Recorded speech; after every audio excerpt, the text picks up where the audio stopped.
and welcome to Wrestlers. As you know, we wrestle with lots of interesting issues and challenges, and the motto of the class is what? Tell me?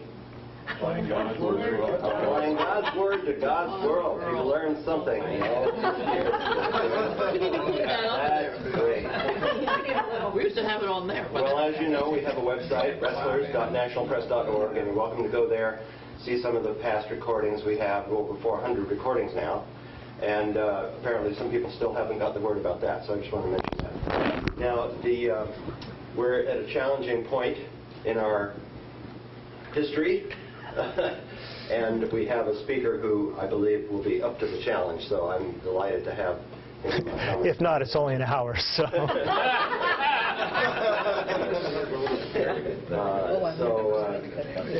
Here's our roll call to get started. Okay. So I have a scripture passage to read, which is Genesis 32:24. Let's see if we can apply this. 32:24. It says, oh, this is about Jacob wrestling at Peniel. Okay? So I'll read the previous verse. The same night he got up and took his 2 wives, his 2 maids, and his 11 children, and crossed the ford of the Jabbok. He took them and sent them across the stream, and likewise everything that he had. Jacob was left alone, and a man wrestled with him until daybreak. All right. So that's the wrestling that Jacob involved with wrestling with the angel in Peniel. And what does Peniel mean? Face of God. Face of God. Yeah, the word of the Lord. Let's pray. Lord, we do acknowledge and recognize that we are engaged not just with earthly powers, but with heavenly powers, with principalities and powers that are unseen, that are present around us, and we pray that you'll give us wisdom and discrimination and ability to discern good from evil in all the things that we are involved in. We thank you that your Holy Spirit guides us and teaches us. We pray that will be our teacher today. We pray this in Jesus' name. Amen. Amen. So, David Montgomery is our speaker today. He is a member of our church, a new member, Presbyterian, and he hails from across the river at Fairlington Presbyterian Church, he was just telling me, which is where I went to church as a kid. As a high school kid. So I'm familiar with that church, and he has been thinking a lot about areas of religion and anthropology and sociology in his work, in his professional work. He is involved in the program called Cedar, which means Communities Engaging with Difference and Religion. And so he's published this book. He'll probably talk about living with difference, how to build a community in a divided world. That's a topic that's very interesting to me personally. For a long time, as a scientist, I've been wrestling with issues of science and faith. And I spent a couple of years at the program that the Science Society has, the Dialogue on Science, Ethics, and Religion. So that is bridge building and making connections between communities, learning to live with the increased diversity in our culture. So this is a good place to start for this new presidential term that we're now in, and it's a good topic to begin to think about. So, David, I appreciate your coming, volunteering to do this, and guiding our thoughts and steering our direction for the future. So thank you for coming. Please come on ahead and Okay. share with us and buy his book too. That I'm less concerned about. I'd rather you read it. Okay, so thank you very much. Quinn had asked me to come in, and I feel like I was somewhat set up because he said like everyone who he wanted to come and talk didn't want to come and talk. So that said, I'm here. Let me say a few more things about my background and what I want to try to get through today. I'm actually an anthropologist who did his doctorate work in religion. I do a lot of work on looking at how the way people learn about religion and culture influences how they practice it. A lot of that work I do in Central Asia and the Balkans. And for the last 14, 15 years, I've been working on a group called Communities Engaging with Difference in Religion. And part of what we try to do is we try to figure out ways of building communities around difference, not around what's shared. And I'll get to why I think that matters in a bit. I am a member here. My wife is in seminary, and she's actually interning at Fairlington Presbyterian, which is why I'll leave right after this to go hear her preach. So I won't be staying around too long. But I'm grateful for the opportunity to actually have someone who's not my family listen to me talk. Right now, I'm actually before coming to D.C., I was teaching at the University of Pittsburgh in the anthropology department.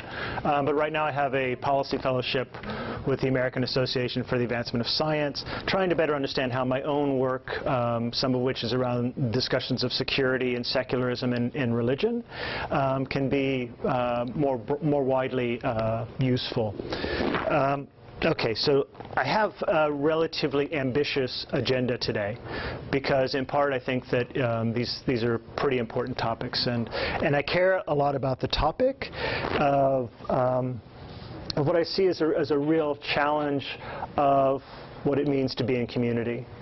Now, obviously we are coming out of a pretty contentious political season, and I'm sure everyone has certain feelings about the election, feelings which I'm not going to begin giving you an opportunity to talk about.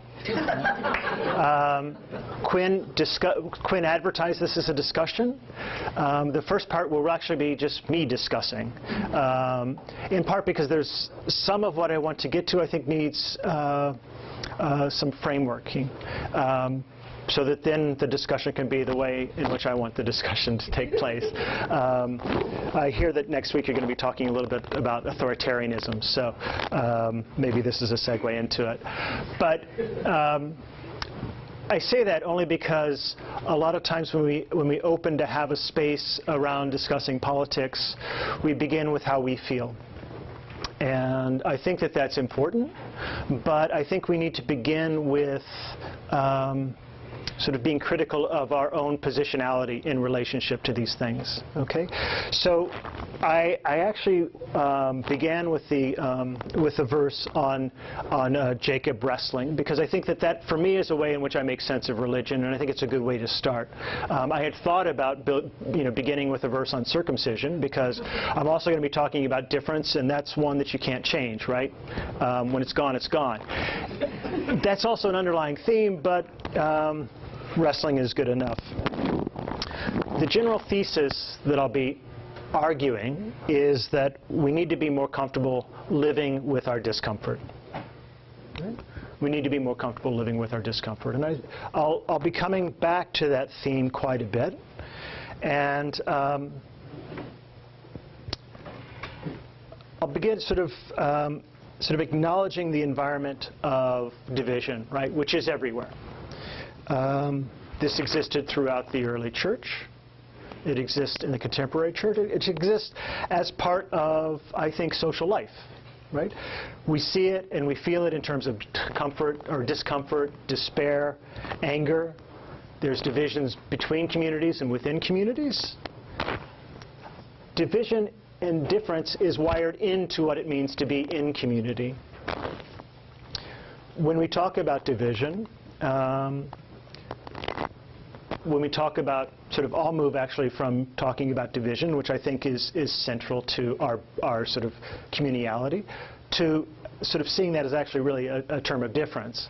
I think it's a necessity of life, but it's also a challenge for us to learn how to live with it. How do we live with the discomfort of what it is? I think perhaps it's the only way to move forward, is to recognize that there's discomfort in living with others. And one of the things that I will also advocate in talking about that is that we maintain our own values as to what they may be, right? So part of what the discomfort is when you come across someone who sees the world differently than you, who actually challenges you. And I'll talk a bit about those types of tensions that emerge. What I want to advocate is a suspension of wall building. And here I mean metaphorically, but also I mean in a very literal sense as well, as a Christian, right? I mean that we might treat others as neighbors and think about what that means in the openness of Christ. The discussion, as I mentioned, is not going to be focused on feelings, because I think in some respects, initially, feelings are of secondary importance. What I'll talk about is moral teachings, which can be very demanding and should temper our own certainty of the self. I have a bias, right? And one of those biases for me is that I think religion is important. I think it matters. And I approach it from the perspective of both a social scientist and as a Christian. An overview of what I'll really talk about today is there's three sections of the discussion. One will really be talking about social theory, social order and religion. The second will be looking at political division in the state, the ideological nature of politics. And then the third will be the work that I do with Cedar, Community Engaging with Difference in Religion, where we try to create new contexts for living with people who are different, where we don't begin we don't begin with the need to resolve the ideological differences, the ideological tensions. In terms of talking about religion and social order, I want to begin in the beginning, right? Because the first thing that happens is God separates, right? In Genesis, we see a distinction being made, categories being created, and those categories are political moves, in a sense, right? And you'll see probably within the discussion, I'm moving back and forth between approaching religion as someone who is religious, but also as someone who's trying to be critical of it from a distance, right? So initially, the first thing that happens in the creation story is you have separation, you have distinction, and those distinctions are political. Now, when I teach about this in religion and culture or religion and anthropology, one of the first things that I do to try to get students to understand the implication of these distinctions is I'll get together a group of maybe 20 items. And I will set them on the table, and I'll have someone come up and put them in some order. Right? Put these in 3 categories, and then tell me why you did it. And they invariably will do it based on what they perceive the use of that object to be, or how they understand colors or whatever. And then I'll rearrange them, and then I'll have someone else and put them in different categories. And I thought about doing that, but I didn't bring in 20 objects to do it. The implication that comes across is the way in which order has to be created. Right? We need order, we need boundaries, we need understandings of what proper behavior should be. But in a sense, it's arbitrary. Right? We have to accept this, right? That the nature of how we understand social relations and community is somewhat arbitrary. It seems natural because we've evolved into it. We can, if it's just us negotiating these differences, then we fight endlessly, right? Because the way in which I set up categories could be, different than the way someone else sets up categories. And my way is going to be better than yours. I will advocate, and you'll disagree. Right? We see this actually played out in governments and politics and such, right? But there's one difference, right? One solution, right? How do we keep from fighting about these things? One way is to see that these orders don't come from us, they don't come from man, they come from God. Right? And this is what we begin to see in Genesis. Right? We begin to see that it was God who created these orders, which we then accept. And therefore, you and I don't have to argue about the nature of the distinctions that are made. Okay? Now, the categories are, of course, endless. But we look for frames that give them a sense of purpose, a sense of propriety. Now, this is not how it's always been, and we've seen transitions over time in this respect, right? And I'm going to sort of be very loose in general, but more or less push. I can sort of justify this, right? There's various ways authorities have been ordered, right? You have the Pharaoh. Sort of ancient times where God sort of lived more among us.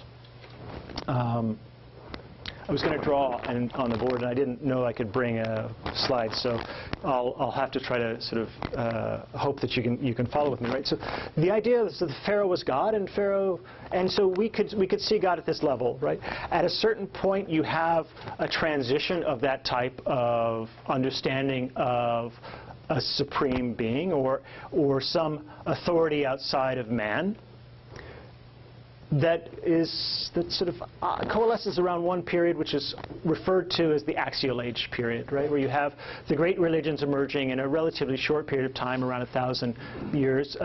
Roughly, it depends on how you count it, 800 BCE to 200 in the Common Era as such.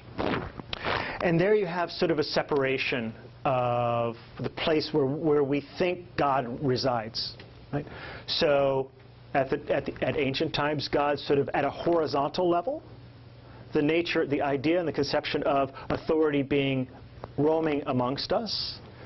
With the Axial Age, you have sort of a separation where there's more of a vertical relationship, where God is seen as being in an outside sphere. There is the heavens, right? You have this separation between earth and heaven.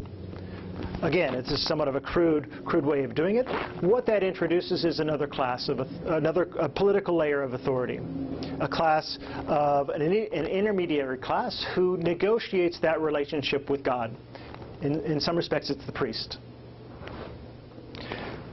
It moves authority again from the horizontal to a vertical axis, right? That we need some way of talking to God who is outside.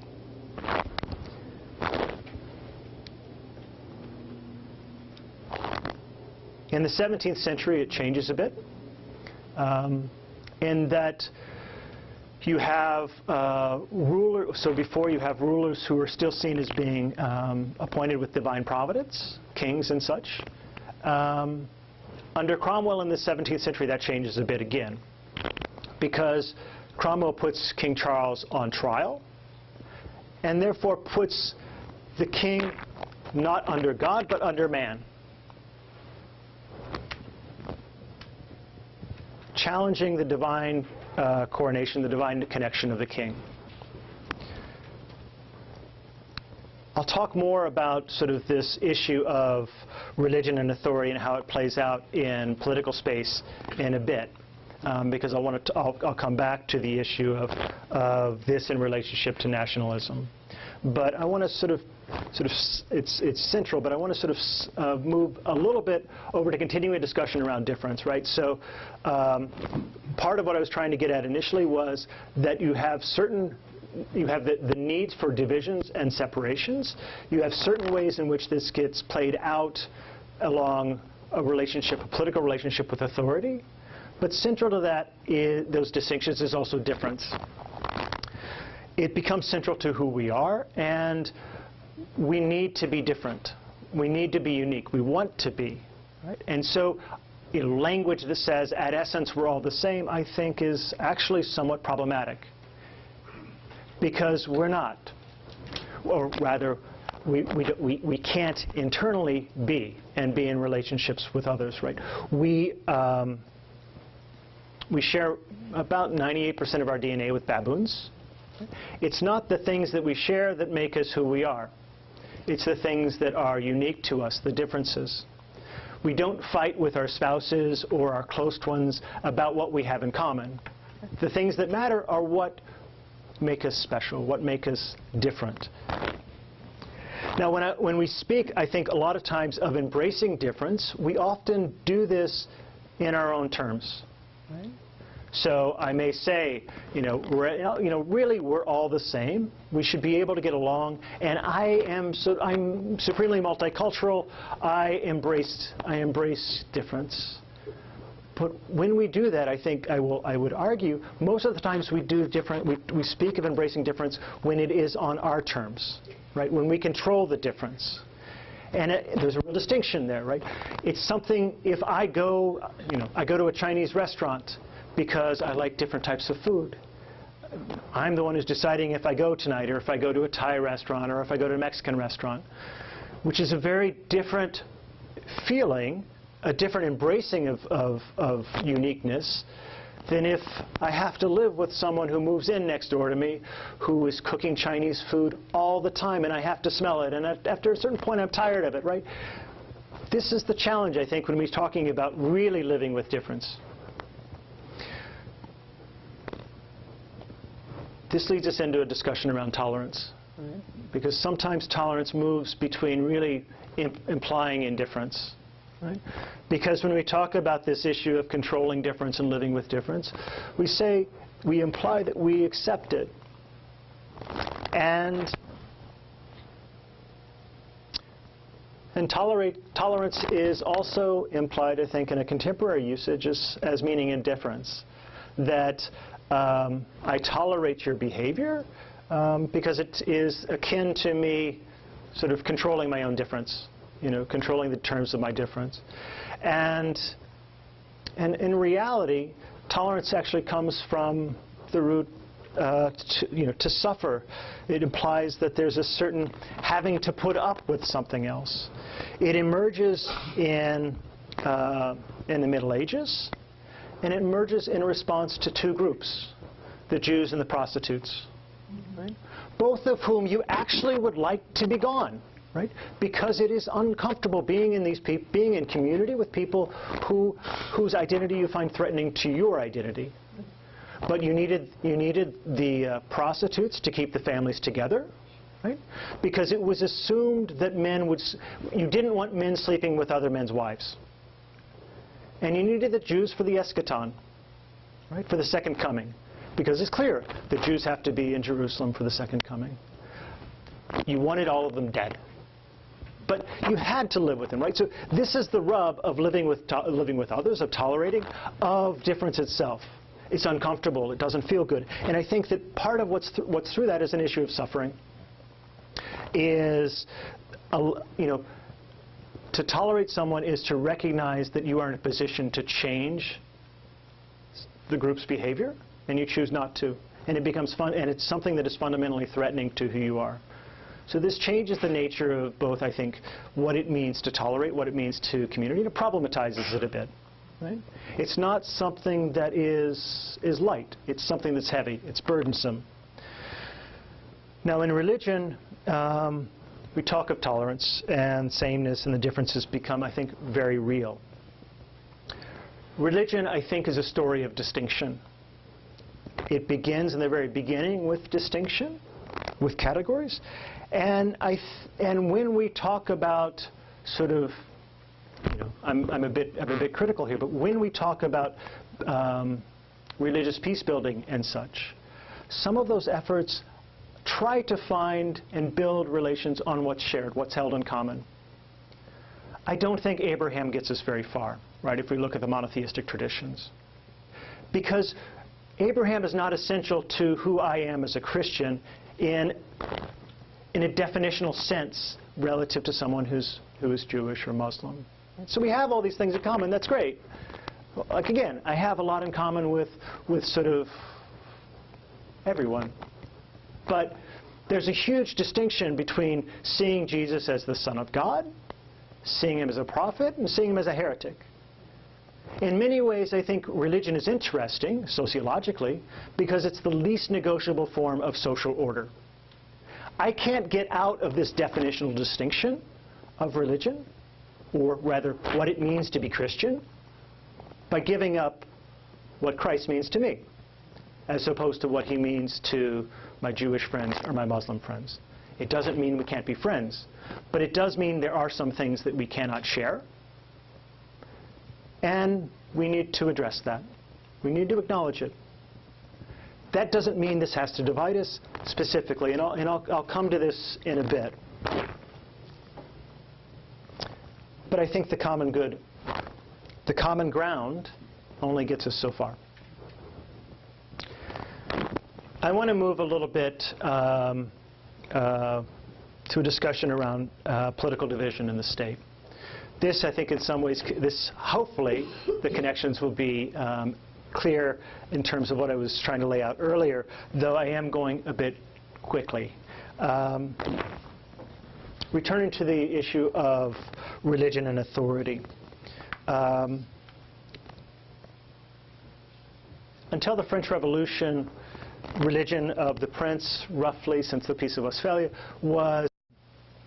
this is a reorganizing of political understandings of how orders should be made.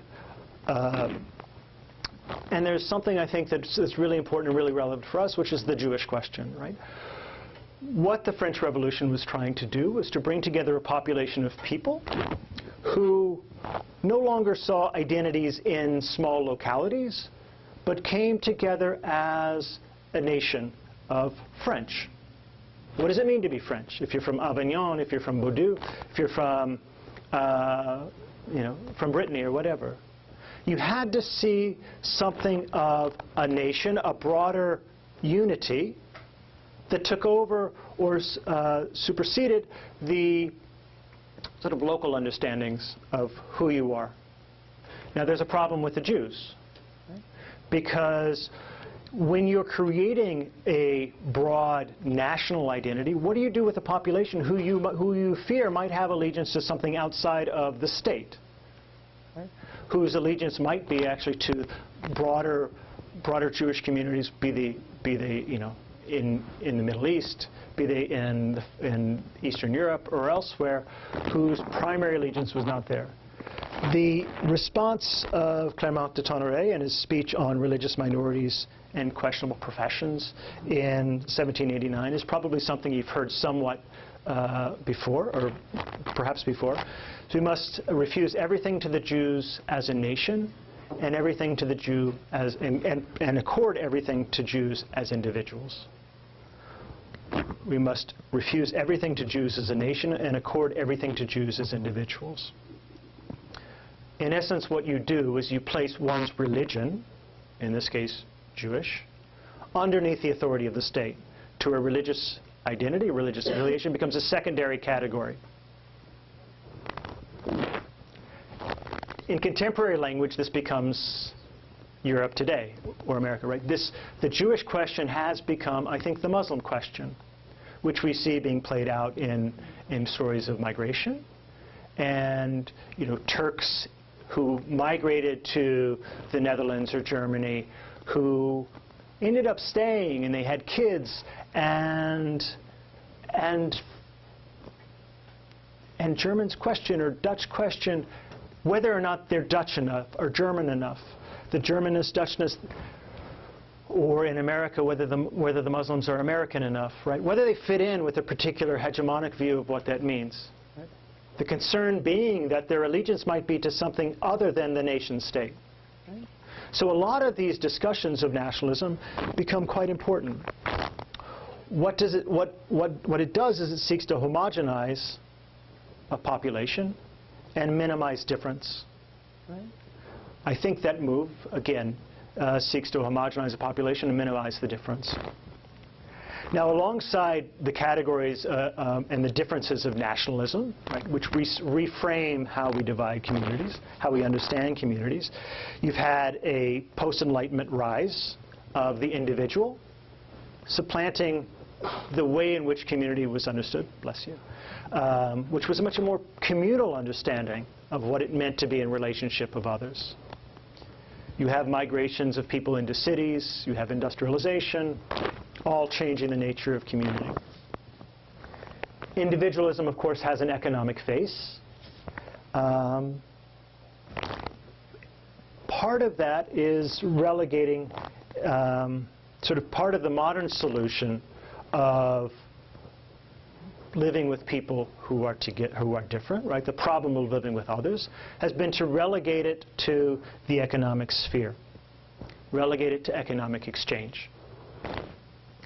This, I think, creates then relationships. And part of what I want to suggest is we think about whenever you go and you buy things from people, you actually don't actually have to have a person there anymore. Right?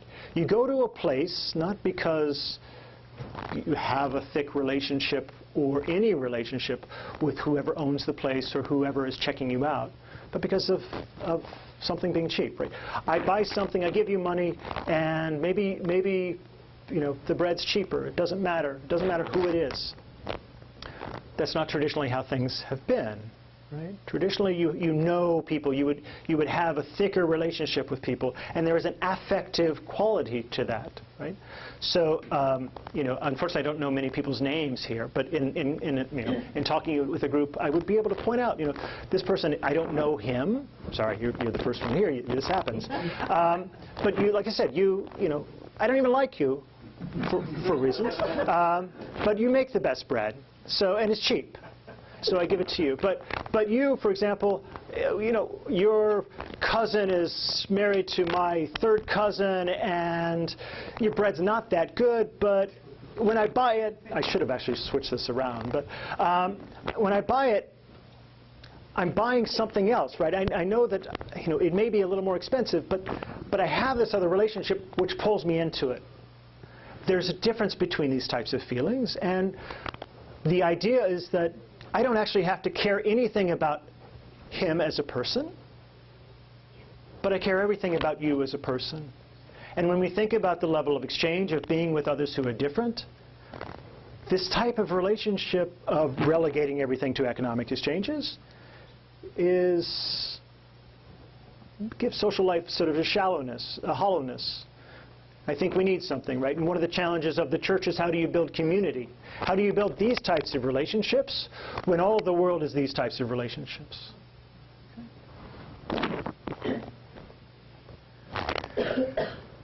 Thin relations restructure communities. There's a loss of the connections that leads to a loss of the grounds upon which we build relationships. The result, I think, is that ideology comes to matter more. Right?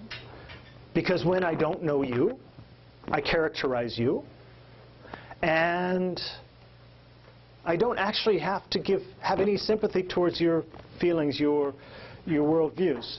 They're just simply wrong. Sorry, you're gonna. Don't worry, I won't be here next week. Whereas I also disagree with. I should have used my uncle. I disagree with him on everything. But I mean, my uncle's actually a good example because politically we disagree on about everything. I would vote so his vote didn't count. But yet we have relationships where we have to deal with it. We have to work with each other, and we still are, we disagree. We don't give up what we disagree, but we still have a relationship. And I give him credit, moral credit, where it's needed, where I'm unwilling to give others, right? So in this absence of community, ideology becomes more important. Now, we characterize the time that we're living as a time of broken politics, where it seems divisive. It's non-inclusive. There's bullying. People do not talk with each other. They talk past each other. Now, there are ideological differences that exist, and one can look at both President Bush and President Obama and President Bush before him to see in which the way they saw the world influenced how their policies played out, right? In terms of logic of values, there was the exemplarist model, which Obama sort of had, which was sort of, you perfect the model. There was the redemptivist, where Bush is saying, sort of extend the model. You have, in terms of the logic of cooperation, Obama was more of multilateralism, where it's cooperation-driven. Bush is more unilateralism, where it's coercion-driven. There's a logic of force. Obama sort of seeing just war being a last resort. Bush articulating more a sort of preventive war, anticipatory. The logic of conflict sort of being engagement or security-driven in Obama and dissuasion, power-driven under Bush. These are not valued claims that I'm trying to make in these distinctions. All I'm trying to point out is that even when we talk about politics, there's ideological differences that separate us. There's no way out of this. Well, the way out is generally, if you see the world the way I see it, everything will be fine, right? Which is implicit when we talk about what's the same. Right? When I say we're the same, I generally mean you're like me, not that I'm like you. It may seem somewhat tautological, but it's an important distinction, right? I don't actually think of the other, and the solution to the problem is to make the other see the world the way I see it. This doesn't get us very far. Differences can't be easily resolved. And we're in somewhat of an untenable situation today. Maybe we always have been. But I think we have to acknowledge this. One of the ways out, I think, is to acknowledge discomfort and use that as a guide to living in community. This brings me to the work I've been doing, which I mentioned before, for the past 14, 15 years with Cedar, Communities Engaging with Difference in Religion. Part of what we try to do is to create new contexts for people, for living with people who are different. And by that, I don't mean that we have someone who is we have people who are who are from different religious traditions, and none at all. But we don't strive to have someone who is representative of each tradition to say that we have a Muslim, we have a Jew, we have a Hindu, or whatever. A lot of times, those people, if you sort of privatize the space of religion, they all accept the privatization of space, right? They think often the same way in terms of religion being separate. So one of the things that becomes centrally important is that we share our time. We don't allow for the privatization of space. I'll get to that in a second in terms of what that actually means. We'll bring together about 20 to 30 people for 2 weeks in different locations. And we take as a starting point the centrality of difference. We respect it and we live with it. The people who will be participants in the program are roughly secondary elites, by which I mean people who are engaged in their communities in one way or another, trying to impact how communities engage. So it might be high school principals or teachers or lawyers or religious clergy or civil society organizers, activists, whatever. We try to get a broad range: religious diversity, non-religious diversity, age, economic background, locations, and we come to one location, which is maybe shared by some, maybe shared by a third, 2/3 who come from elsewhere. We've had these programs in Bosnia, Croatia, Bulgaria, Cyprus, Israel, Indonesia, Uganda, Rwanda, United Kingdom, the U.S. and such. And there'll be really two things happening. You will have a particular topic of discussion. The upcoming schools, for example, the one in December is in Uganda, looking at refugees, right?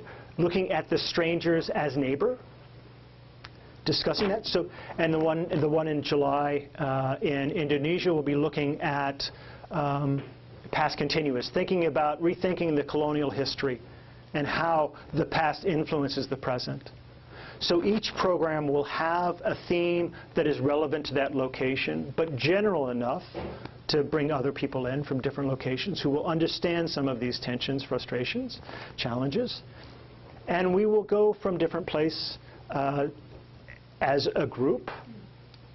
And so there is that aspect of understanding a problem But then there's also the aspect of, amidst those differences, building a group within the group. So in some ways, the book that was alluded to earlier is an ethnography of a problem as opposed to a location. Right? The problem is, how do you live with difference? How do you live in diverse communities with people who truly are different? You begin to see these differences as soon as you break down the private nature of most of our personal exchange. What I mean by that is you begin to go, if someone needs to pray Friday at noon for namaz, the group goes. If someone has Shabbat Friday night, the group goes. If someone needs to go to church, the group goes. And you begin to see these relations breaking out. And if you think about the way in which most of it takes place in social life today, is we don't do that. We say, like, I actually don't want to do that, so why don't I meet up with you afterwards? So this is where we change things a bit. And we begin to see that someone who we began a relationship earlier is different. Right? We may see them go up and take communion. We may see the way in which they can't take communion. We may see them going up for prayer, and we may see that other Muslims have problems with this Muslim doing it. We begin to see how these struggles come up within religious discussions. Right? The program itself doesn't have to be about religion. And many times it's not. But as soon as you begin not privatizing things, religion becomes salient as a marker of distinction, as a marker of difference. There's two rules that become really important. One is you must act as if you do not have a monopoly on suffering. Every group thinks that their group has suffered more than someone else. We inherently do that, right? The Jews, the blacks, the Chinese, you can name anyone. Our group has suffered more than yours. You may believe that. We don't ask you necessarily to give those beliefs up, but you suspend them. Right? You act as if you've all suffered equally. Because as soon as you throw that trump card out, there's no discussion. The second is you have to come to everything. You have to give people the gift of the presence, which is why you can't opt out of going to these services. So whether or not you go to sort of a traditional African healing in the bush, that makes people uncomfortable as soon as people start speaking in tongues and they become possessed. You begin to see that this is not actually an academic thing so much as it is, this is real. I'll try to move through somewhat quickly from here, but in terms of the pedagogy, there are three components of it. One is cognitive, where you will have 1 or 2 lectures a day.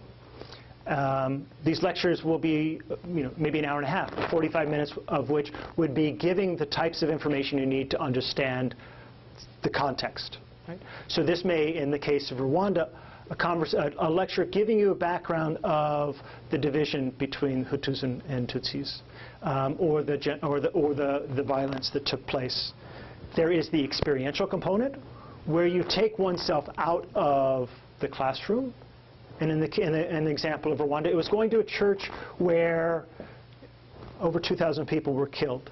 Rwanda is a sad story, right? But as soon as you go to the church and you see, it's no longer academic, right? It's real. And then there's the affective, right? Where you begin to sort of deal with these emotions. It's not therapy, right? As we break down in small groups, you give actually someone the space to talk through these things, but not to respond.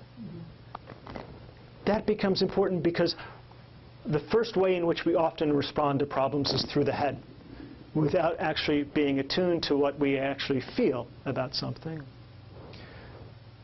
Together you begin to learn the role that bias plays. And the challenge, of course, is seeing the other, seeing yourself see the other, and seeing the other see you. We try to take people out of the comfort zone, and there's all sorts of examples that I can give about that, but I'll try to give one which which I think is particularly interesting. And that was, we went together as a group to a gay and lesbian church in Birmingham, England, which literally was underneath the train tracks. And we watched with the group, with the church, a film called Trembling Before God, which is about gay and lesbian Hasidic Jews. Now, the secular solution to to inclusion here is to give up religion, because the Orthodox and the ultra-Orthodox are unwilling to accept gay and lesbians within the community. But of course, people who do not want to give up their religious tradition, you begin to see their suffering. And this is, of course, what we experienced, making sense of the gay and lesbian churches community's experience of being gay and being shunned from their communities and having to form their own community. And that within the group was an evangelical Christian who saw homosexuality as a sin. Now, a modern liberal approach would be to try to change the way he sees the world, the way in which he values the world. I think that's perhaps a bit too much. I'm not sure we can do that.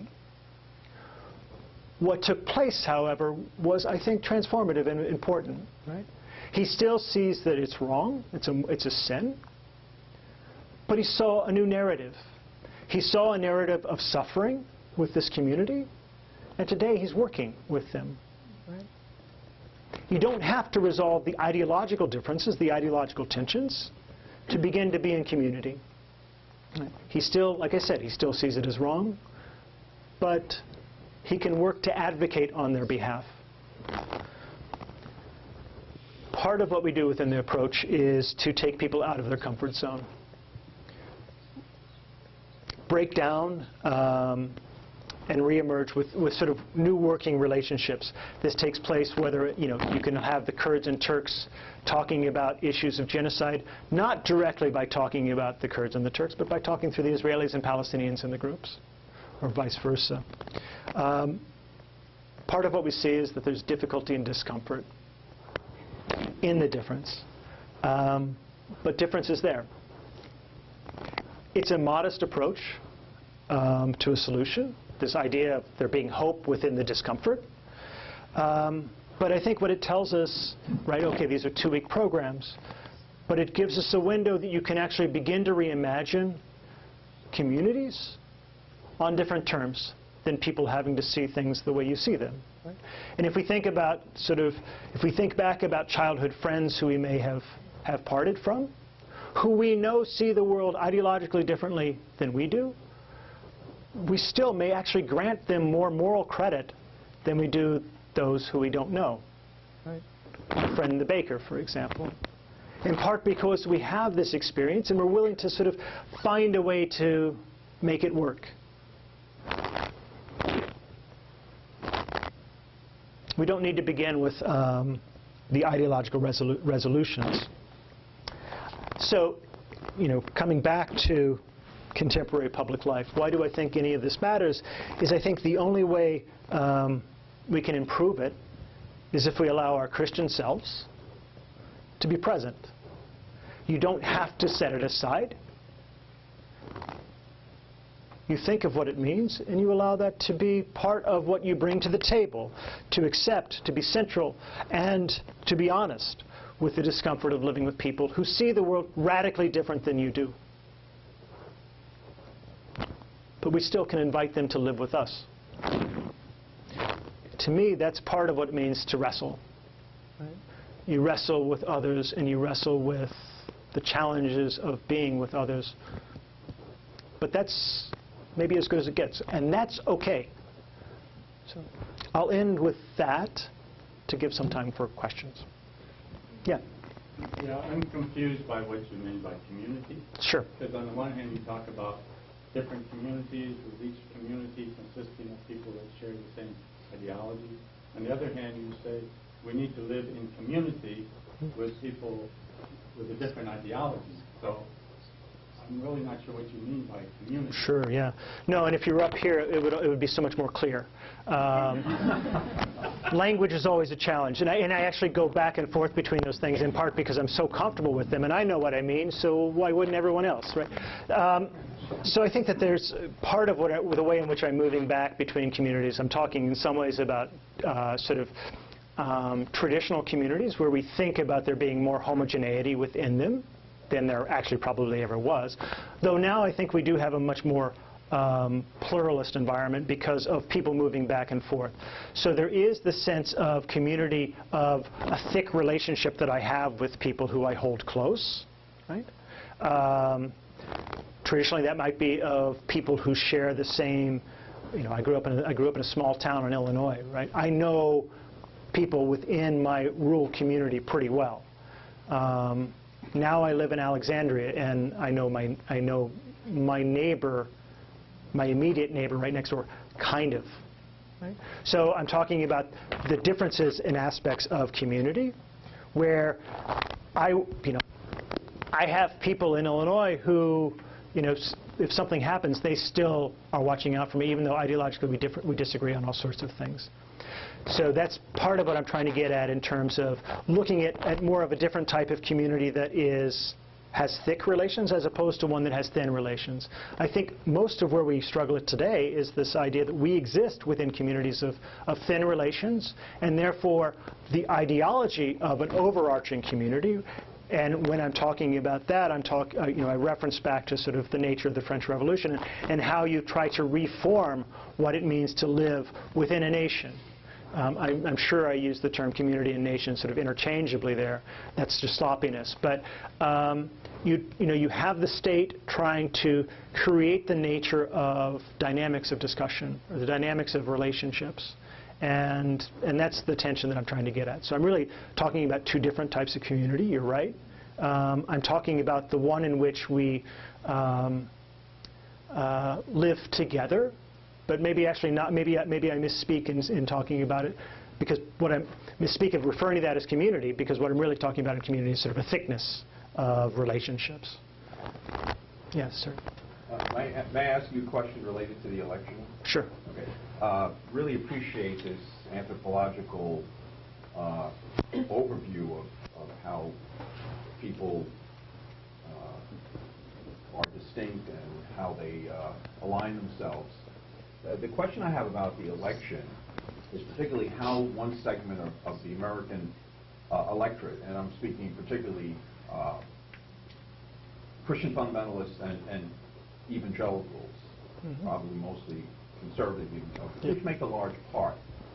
How this group, which through the history of the United States, or at least in the 20th century and the 21st, has always made character the high point of how they vote, although they vote with their pocketbooks as well as everybody else. But in terms of verbally saying how important character is to making a decision about who we want to govern.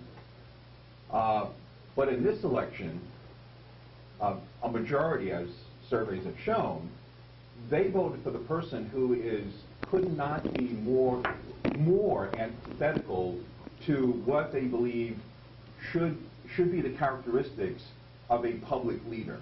Yeah. So from your anthropological background study, can you help me at least understand how people in this segment of American culture made this choice? Yeah. No. That's a good answer. I can answer in 2 words: Supreme Court. Yeah, I mean, but I think it's actually more. I think it's even more complicated, and so going back to my own struggle with this, right? I live in Alexandria, which voted. I think it was 76 or 77% for Clinton. I grew up in a small town, like I mentioned, in Illinois, which voted about 77% for Trump, right? And I wrestle with this a lot, especially because I got to go home for Thanksgiving. And so, my uncle is weighing a lot on my mind, and there's things I want to tell him, but I know he's not going to listen. I think that for me the biggest challenge is that well, so there's a number of challenges for me, but one of which is, okay, what do I do about this? Understanding gets us so far. How do you respond to it, and how do you engage with that? I see Christianity very differently, and my response has been not to be quiet about that, to say that actually I do hold someone's discursive presentation of themselves as mattering. Right? And you can say who you like or who you don't like, but I have standards here, and so the only way I can think of challenging people on that is to say, how can you not? If you talk about being religious, and this matters for you at all, as a lived religious tradition, my guess is that there's a whole lot of fluidity. We all live with a great deal of cognitive dissonance, my own inconsistencies. And I'm sure that there's a population that does that and are not terribly critical. Some of that I blame on education, as someone who came from teaching at the university. I actually was told, and before I came for the fellowship, I was actually told that we're going to have to put a disclaimer or a notice in the syllabus if the course might have some topics that would be of discomfort. I actually think the only way you can actually learn is through discomfort. So I think that it's not just one thing. I think that it is, we have a population that doesn't think critically anymore. And so we accept inconsistency so long as it seems to go align with what we want to do. So I'm not, at one level it might be a religious response, but at another level I think it probably isn't. And if I could, just to clarify that point, where you have Americans on the whole talk about we need to, our economy needs to improve, we need to buy American. However, look at the car industry. Mm-hmm.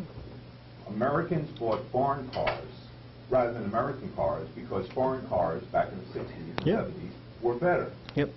People want production, manufacturing in the United States, but will still shop at Walmart because of everyday low prices and don't realize that if those same goods in that store and others were manufactured in America, they would be 20 and 30% higher in price. Right. So there's that inconsistency about wanting something but not realizing what would be the result of that. Right.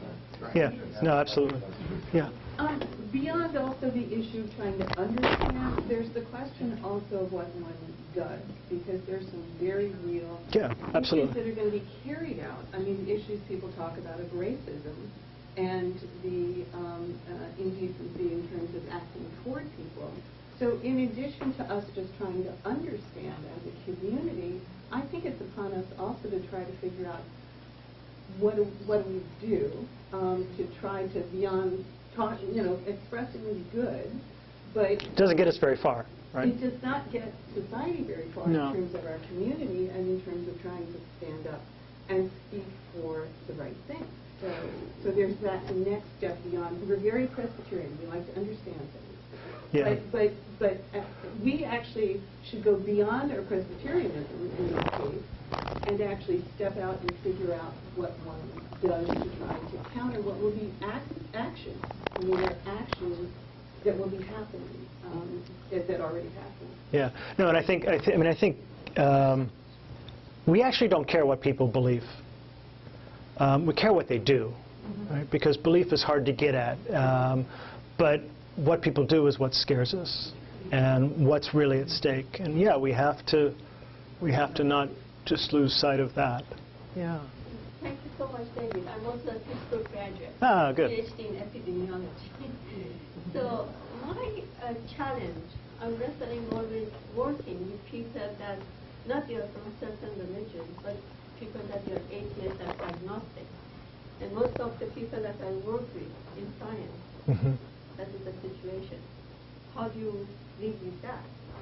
I mean, so it's a challenge when I teach. So when I'm teaching religion, I actually like it quite a bit, but because it's fashionable when you're an undergraduate to question religion, and maybe you didn't have a great experience with it growing up, and so it's fashionable to push it aside. And one of the biggest challenges is to try to get people to take it seriously. I actually don't know how you get by with life without it, right? I mean, the problem of life, Freud says, is death, right? It's the brokenness of life. We all die, and you have to have some narrative of that. When my father passed away, without a religious framework for understanding and dealing with that, I'm not sure how I would have managed. I don't know how people do it. I know they do. You can't make people believe anything. You set the conditions up where they're more likely to believe it, but you can't force anyone on anything. And part of I'm around people, of course, who have different views on religion and the role religion plays in society. I think sometimes we're too quiet about that because we accept the framing that religion should be a secondary order level category of ourselves. Part of the reason why I got involved in Cedar was precisely the opposite, to say that, wait a second, no, actually religion is central, and we shouldn't lose that discussion. So, I mean, I can't make the others, but I can be who I am and not hide who I am. Yeah. I was going to come out in Japan.